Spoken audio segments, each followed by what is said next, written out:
Stop. Before you waste $20, $30, maybe even $40,000 on a small SUV, you need to watch this. Because some of these are absolute garbage and dealers will never tell you that. I've ranked every single small SUV from the worst of the worst all the way up to the absolute best. And honestly, some of these results might make you angry. Here's the thing. The small SUV market is insanely crowded right now.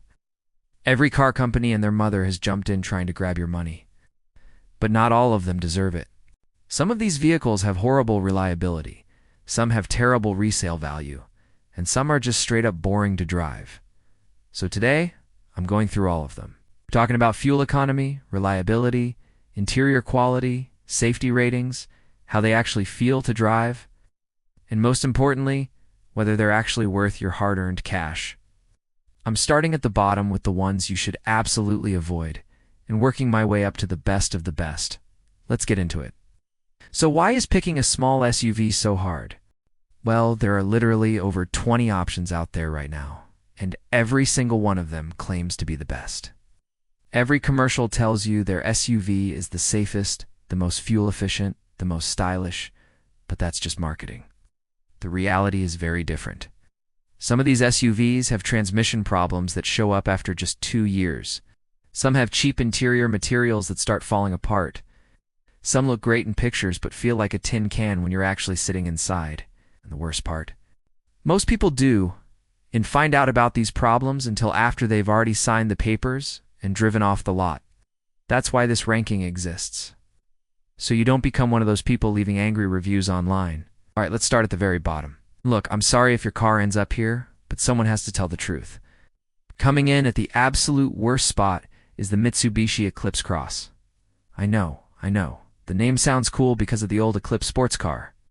But this thing is nothing like that. The engine is weak and loud. The fuel economy is just okay, nothing special. The interior looks and feels outdated. The infotainment system is frustrating to use. Mitsubishi hasn't really invested in making this competitive, and it shows. The only reason anyone buys this is because of the low price and the long warranty. But trust me, that warranty exists for a reason. Next up, we have the Chevrolet Trailblazer. Now this one looks pretty good on the outside, I'll give it that. The styling is actually kind of cool and modern, but once you get inside, it feels cheap. The materials are hard plastic everywhere. The base engine is so underpowered that merging onto the highway feels dangerous. The reliability reports so far haven't been great. It's not terrible, but for the money, you can do so much better. Moving up slightly, we have the Jeep Compass. This one hurts because people love the Jeep brand, but the Compass has had so many problems over the years. The transmission is jerky, the interior quality is below average for the price, and the reliability scores are consistently bad. Yes, it has the Jeep look, and yes, some versions can actually go off-road. But most people buying this are never leaving the pavement, and for daily driving, there are way better options. The Buick Encore GX sits somewhere in the middle of this list. It's not bad, but it's not exciting either. It's comfortable, it's quiet, and it has a nice interior for the price. But the driving experience is boring, the engine options aren't impressive, and it doesn't really stand out in any category. It's the kind of car you buy when you don't really care about cars. And that's fine, but it won't make anyone's heart race. Now let's talk about the Nissan Rogue Sport, or as it's called in other markets, the Qashqai. This one used to be worse, but Nissan has made some improvements lately. The newer models have a better interior and more standard safety features, but it still feels a step behind the competition. The engine is just adequate.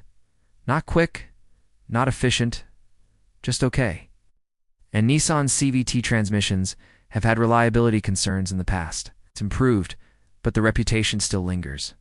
Alright, now we're starting to get into the cars that are actually worth considering. Let's talk about the Kia Seltos. This one is a huge step up from the cars we just talked about. It looks fantastic, both inside and out. Kia's designers are just killing it right now. You get a ton of features for your money, a really user-friendly infotainment system, and a surprisingly spacious interior. You can even get it with a peppy turbocharged engine that makes it fun to drive. The warranty is also best in class. The only real downside is that the ride can be a little firm on rough roads. But for many, the style and value will easily make up for that. It's a very solid choice. Next up, a fan favorite, the Subaru Crosstrek. If you live anywhere with snow or you like to do outdoorsy things, this is probably already on your list. And for good reason. It comes with all-wheel drive as standard on every single model, which is a huge deal. It has great ground clearance for a small SUV, and it's known for being incredibly practical and durable. The interior is built to last, even if it's not the most luxurious. The main complaint for years was that it was slow. But Subaru finally listened and now offers a bigger, more powerful engine option that completely transforms the car.